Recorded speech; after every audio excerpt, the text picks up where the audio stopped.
নমস্কার বন্ধুরা, আবহাওয়ার এই মুহূর্তের সবচেয়ে বড় গুরুত্বপূর্ণ খবর। আবহাওয়াতে আবারও বিরাট বড় পরিবর্তন হলো। কমোরিন উপকূল সহ দক্ষিণ পূর্ব আরব সাগরে তৈরি হয়েছে সুস্পষ্ট নিম্নচাপ। সে সঙ্গে দক্ষিণ আন্দামান সাগর এবং তার পার্শ্ববর্তী দক্ষিণ পূর্ব বঙ্গোপসাগরে অবস্থান করছে একটি ঘূর্ণাবর্ত। এই ঘূর্ণাবর্তটি থেকে 21 তারিখ মঙ্গলবার দিন দক্ষিণ বঙ্গোপসাগরে তৈরি হবে নিম্নচাপ এবং সেই নিম্নচাপটি তারপরে 48 ঘন্টায় আরও পশ্চিম উত্তর পশ্চিম দিক বরাবর এগিয়ে আসবে এবং দক্ষিণ বঙ্গোপসাগরের মধ্যভাগে সেই নিম্নচাপটি আরও শক্তি বাড়িয়ে তার সঙ্গে ঘনীভূত হয়ে গভীর নিম্নচাপে পরিণত হবে জানাচ্ছে কেন্দ্রীয় আবহাওয়া দপ্তর সহ আলিপুর আবহাওয়া দপ্তর।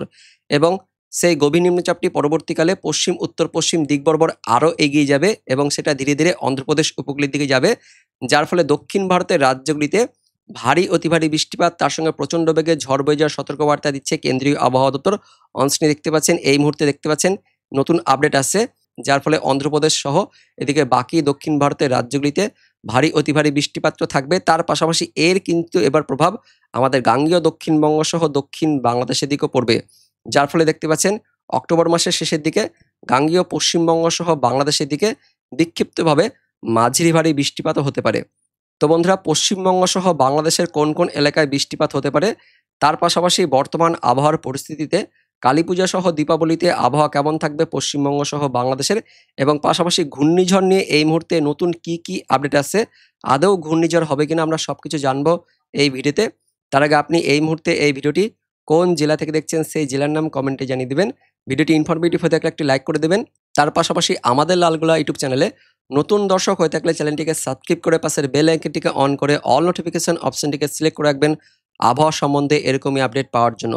তো বন্ধুরা, প্রথমে এই মুহূর্তে কেন্দ্রীয় আবহাওয়া দপ্তর সহ আলিপুর আবহাওয়া দপ্তর থেকে যে লেটেস্ট বুলেটিন আসছে সেখানে কি বলা হচ্ছে আমরা দেখে নেব। তো দেখতে পাচ্ছেন এই মুহূর্তের আপডেট অনুযায়ী কমোরিন উপকূল সহ দক্ষিণ পূর্ব আরব সাগরে তৈরি হয়েছে সুস্পষ্ট নিম্নচাপ, যা ধীরে ধীরে পশ্চিম উত্তর পশ্চিম দিক বরাবর এগিয়ে যাবে, আরব সাগরের দিকে যাবে। পাশাপাশি এই আন্দামান সাগর তার সঙ্গে দিকে দক্ষিণ পূর্ব বঙ্গোপসাগরে ঠিক এইখানেও তৈরি হয়েছে একটি ঘূর্ণাবর্ত অর্থাৎ সাইক্লোনিক সার্কুলেশন, এবং এই ঘূর্ণাবর্তটি থেকে 21 তারিখ মঙ্গলবার দিন দক্ষিণ পূর্ব বঙ্গোপসাগরে তৈরি হবে নিম্নচাপ এবং তারপর সেই নিম্নচাপটি আরও পশ্চিম দিকে এগিয়ে যাবে উত্তর পশ্চিম দিকে। আলিপুর আবহাওয়া দপ্তর থেকে কিন্তু সেম একই আপডেট আসছে, দেখতে পাচ্ছেন এখানে কিন্তু সেই কথা লেখাই রয়েছে যে দক্ষিণ পশ্চিম বঙ্গোপসাগরে থাকা ঘূর্ণাবর্তটি এই মুহূর্তে কিছুটা সরে গিয়ে মান্নার উপসাগর এবং তার পার্শ্ববর্তী অঞ্চলে অবস্থান করছে, করমণ্ডল উপকূলের পাশাপাশি অবস্থান করছে। তার পাশাপাশি দক্ষিণ আন্দামান সাগর এবং তার পার্শ্ববর্তী দক্ষিণ পূর্ব বঙ্গোপসাগরের ওপরে একটি ঘূর্ণাবর্ত তৈরি হয়েছে। এই ঘূর্ণাবর্তটি থেকেই 21শে অক্টোবর মঙ্গলবার দিন কালী পুজোর পরের দিন দক্ষিণ পূর্ব বঙ্গোপসাগরে তৈরি হবে নিম্নচাপ এবং সেই নিম্নচাপটি তারপর পরবর্তী 48 ঘন্টায় আরও পশ্চিম উত্তর পশ্চিম দিক বরাবর এগিয়ে যাবে এবং তার পাশাপাশি শক্তি সঞ্চয় করবে, ঘনীভূত হয়ে দক্ষিণ বঙ্গোপসাগরের মধ্যভাগে গভীর নিম্নচাপ হিসেবে অবস্থান করবে জানাচ্ছে কেন্দ্রীয় আবহাওয়া দপ্তর সহ আলিপুর আবহাওয়া দপ্তর। এর ফলে দক্ষিণ ভারতের রাজ্যগুলিতে তো বৃষ্টিপাত থাকবে, ইতিমধ্যেই অনস্ক্রিনে দেখতে পাচ্ছেন এই মুহূর্তে মেঘের ঘনঘটা তৈরি হয়ে গেছে। বিশেষ করে এই আন্দামান সাগর সহ দক্ষিণ পূর্ব বঙ্গোপসাগরের দিকে মেঘের ঘনঘটা তৈরি হচ্ছে, তার পাশাপাশি আরব সাগরের দিকেও তৈরি হচ্ছে এবং এদিকে দক্ষিণ ভারতের রাজ্যগুলিতেও বজ্র বিদ্যুৎ সহ বৃষ্টিপাত চলছে। কেরালা, কর্ণাটক সহ তামিলনাড়ু, অন্ধ্রপ্রদেশের দিকে বৃষ্টিপাত চলছে এবং এই বৃষ্টিপাত পরবর্তী দিনগুলিতে থাকবে। তবে আমাদের পশ্চিমবঙ্গ পরিষ্কার থাকছে, কিন্তু দক্ষিণ বাংলাদেশের দিকে একটু মেঘলা মেঘাচ্ছন্ন পরিবেশ থাকবে। তো পরবর্তী সময়ে আবহাওয়া কেমন থাকবে সেটা আমরা দেখব। তার আগে দেখে নেব নিম্নচাপ এবং ঘূর্ণিঝড় নিয়ে এই মুহূর্তে লেটেস্ট কি আপডেট আছে। তো এই মুহূর্তের যা আপডেট আছে ঠিক এইখানে দক্ষিণ পূর্ব আরব সাগরের দিকে সুস্পষ্ট নিম্নচাপ অবস্থান করছে, যা ধীরে ধীরে পশ্চিম উত্তর পশ্চিম দিক বরাবর এগিয়ে যাবে। পাশাপাশি এইদিকে দেখতে পাচ্ছেন অর্থাৎ দক্ষিণ পূর্ব বঙ্গোপসাগর এবং দক্ষিণ আন্দামান সাগরের দিকেও ঘূর্ণাবর্ত তৈরি হচ্ছে, ইতিমধ্যে ঘূর্ণাবর্ত তৈরি হয়ে গেছে এবং এই ঘূর্ণাবর্তটি থেকে দেখতে পাচ্ছেন 21 তারিখ অর্থাৎ মঙ্গলবার দিন তৈরি হচ্ছে নিম্নচাপ।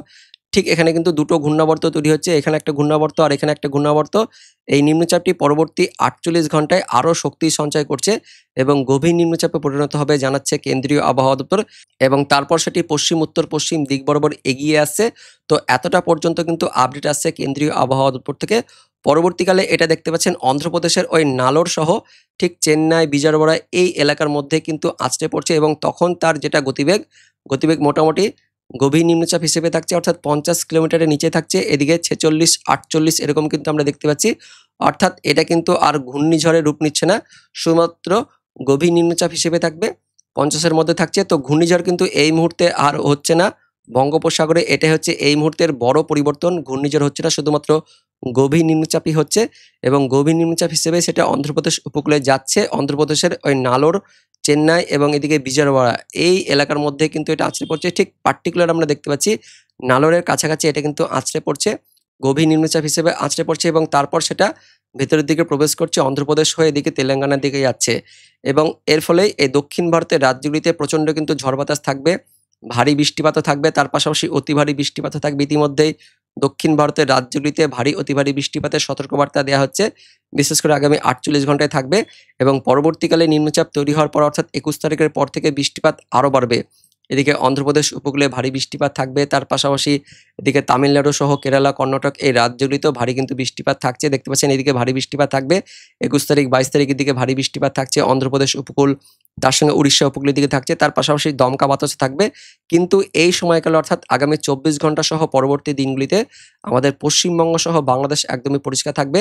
রবিবার দিন আগামী ২৪ ঘন্টায় ওই সকালের দিকে একটু মেঘলা মেঘাচ্ছন্ন পরিবেশ থাকবে দক্ষিণবঙ্গের একদমই উপকূলে, আর দক্ষিণ বাংলাদেশের দিকে মেঘলাভাব থাকলেও দক্ষিণবঙ্গে কিন্তু পরবর্তী সময় অর্থাৎ বেলা বাড়ার সঙ্গে সঙ্গে পরিষ্কার হয়ে যাবে। বাংলাদেশের দিকে একটু মেঘলাভাব থাকবে এবং তারপর কালী পুজোর দিনও মেঘলাভাব থাকলেও বৃষ্টিপাত কিন্তু থাকছে না। তো এই মুহূর্তে আবহাওয়াতে কিন্তু পরিবর্তন এসছে, বৃষ্টিপাত কিন্তু থাকছে না, পশ্চিমবঙ্গ সহ বাংলাদেশে পরিষ্কার থাকবে। আগামী একদম ২২ তারিখ ২৩ তারিখ এদিকে ২৪ তারিখ পর্যন্ত আমরা দেখতে পাচ্ছি পরিষ্কার থাকছে, তবে ২৪ তারিখের মধ্যেই গভীর নিম্নচাপ তৈরি হয়ে যাচ্ছে জানাচ্ছে কেন্দ্রীয় আবহাওয়া দপ্তর। যেটা বলা হয়েছে যে ২১ তারিখে তৈরি হবে নিম্নচাপ এবং তার পরবর্তী ৪৮ ঘন্টা অর্থাৎ ওই ২২ তারিখ থেকে ২৩ তারিখের মধ্যেই গভীর নিম্নচাপ তৈরি হয়ে যাচ্ছে এবং গভীর নিম্নচাপ তৈরি হওয়ার পরে সেটা অন্ধ্রপ্রদেশ উপকূলের দিকে আসছে, যার ফলে অন্ধ্রপ্রদেশে তো ভারী বৃষ্টিপাত থাকছে, তার সঙ্গে উড়িষ্যার দিকেও বৃষ্টিপাত শুরু হয়ে যাচ্ছে এবং এদিকে ২৩ তারিখ পর্যন্ত শুধুমাত্র দক্ষিণ ভারতের রাজ্যগুলিতে ভারী বৃষ্টিপাত থাকবে, পশ্চিমবঙ্গ বাংলাদেশের দিকে বৃষ্টিপাত প্রবেশ করছে না। ২৪ তারিখের পর থেকে মেঘলাভাব প্রবেশ করতে থাকবে পশ্চিমবঙ্গের দক্ষিণবঙ্গ সহ দক্ষিণ বাংলাদেশে মেঘলা মেঘাচ্ছন্ন পরিবেশ থাকবে এবং ২৪ তারিখ বিকেলের পর থেকে দেখতে পাচ্ছেন মেঘ প্রবেশ করতে থাকবে এই গভীর নিম্নচাপের, যার ফলে উড়িষ্যা, অন্ধ্রপ্রদেশ, তেলেঙ্গানা, তার সঙ্গে কেরালা, কর্ণাটক সহ তামিলনাড়ু এই রাজ্যগুলিতে তো ভারী অতি ভারী বৃষ্টিপাত থাকবে এবং কিছুটা মেঘ আমাদের গাঙ্গেয় দক্ষিণবঙ্গ সহ দক্ষিণ বাংলাদেশে প্রবেশ করার ফলে মেঘলা মেঘাচ্ছন্ন পরিবেশের সঙ্গে বিক্ষিপ্তভাবে কয়েক পশলা বৃষ্টিপাত থাকবে ওই উপকূলবর্তী জেলাগুলিতে। এদিকে দক্ষিণ ২৪ পরগনা, তার সঙ্গে বাংলাদেশের খুলনা, বরিশাল, চট্টগ্রাম এই ডিভিশনগুলিতে আপাতত আমরা দেখতে পাচ্ছি এই মুহূর্তের আপডেট অনুযায়ী বিক্ষিপ্তভাবে হালকা মাঝারি বৃষ্টিপাত থাকবে। ২৪ তারিখের দিকে বৃষ্টিপাত থাকছে, পাশাপাশি ২৫ তারিখের দিকেও কিন্তু বৃষ্টিপাত থাকছে এবং তার পাশাপাশি ২৪ তারিখ দুপুরের পর থেকে আবহাওয়াতে পরিবর্তন থাকছে। ২৫ তারিখের দিকে সারাদিন মান মেঘলা মেঘাচ্ছন্ন পরিবেশ থাকবে এবং বিক্ষিপ্তভাবে কিন্তু বৃষ্টিপাত থাকবে, ওই ছিটেফোঁটা বৃষ্টিপাত থাকবে। ২৬ তারিখের পর থেকে বৃষ্টিপাত আরও বাড়বে, ২৬ তারিখের দিকেও বৃষ্টিপাত থাকছে। ২৬ তারিখে একটু ভারী বৃষ্টিপাত থাকবে পশ্চিমের জেলাগুলিতে অর্থাৎ এদিকে বাঁকুড়া, তার সঙ্গে পুরুলিয়া, পশ্চিম বর্ধমান, পূর্ব বর্ধমান, বীরভূম, মুর্শিদাবাদ, তার সঙ্গে উপকূলবর্তী এদিকে পূর্ব মেদিনীপুর, পশ্চিম মেদিনীপুরের দিকেও বৃষ্টিপাত থাকছে। ২৬ তারিখে বৃষ্টিপাত বাড়ছে, বাংলাদেশের দিকেও বৃষ্টিপাত থাকছে এবং ২৬ তারিখ রাত থেকে ২৭ তারিখের মধ্যে মধ্যবঙ্গের জেলাগুলিতে একটু ভারী বৃষ্টিপাত থাকছে, বীরভূম, মুর্শিদাবাদ এই জেলাগুলিতে ভারী অতি ভারী বৃষ্টিপাত থাকছে, বাংলাদেশের রাজশাহী, ময়মনসিংহ, তার সঙ্গে খুলনার দিকেও এবং ২৭ তারিখে ভারী অতি ভারী বৃষ্টিপাতটা মুর্শিদাবাদ, বীরভূম সহ বাংলাদেশের রাজশাহী, তার সঙ্গে ময়মনসিংহ, এদিকে ঢাকা, খুলনার দিকেও প্রবেশ করছে। তো মধ্যবঙ্গ, মধ্য বাংলাদেশে ২৬ তারিখের পর থেকে ভারী অতি ভারী বৃষ্টিপাত থাকবে, ২৭ তারিখ পর্যন্ত ভারী অতি ভারী বৃষ্টিপাত থাকছে বাংলাদেশে। ২৭ তারিখের পর থেকে ২৮ তারিখ থেকে ওই মেঘলা মেঘাচ্ছন্ন পরিবেশ থাকলেও বৃষ্টিপাত কিন্তু অনেকটাই কমে যাবে এবং তারপর ২৯ তারিখ ৩০ তারিখের দিকেও মেঘলাভাব থাকবে, তবে বেলার দিকে কিন্তু আকাশ পরিষ্কার থাকবে। তারপর আর তেমন কোনো বৃষ্টিপাত থাকবে না, মেঘলা মেঘাচ্ছন্ন পরিবেশ থাকলেও একদমই অক্টোবর মাসের শেষের দিকে কিন্তু আকাশ পরিষ্কার হয়ে যাবে, তবে সকালের দিকে একটু কুয়াশাভাব থাকবে। পরবর্তীকালে এই সম্বন্ধে আবহাওয়া দপ্তর থেকে লেটেস্ট বুলেটিন এলে অবশ্যই আপনাদের ভিডিও করে জানিয়ে দেবো। ভিডিওটি ইনফরমেটিভ হয়ে থাকলে বা ভালো লেগে থাকলে একটি লাইক করবেন, অনেক অনেক শেয়ার করে দেবেন। দেখা হচ্ছে পরবর্তী লেটেস্ট ওদের আপডেট নিয়ে, ততক্ষণের জন্য ধন্যবাদ।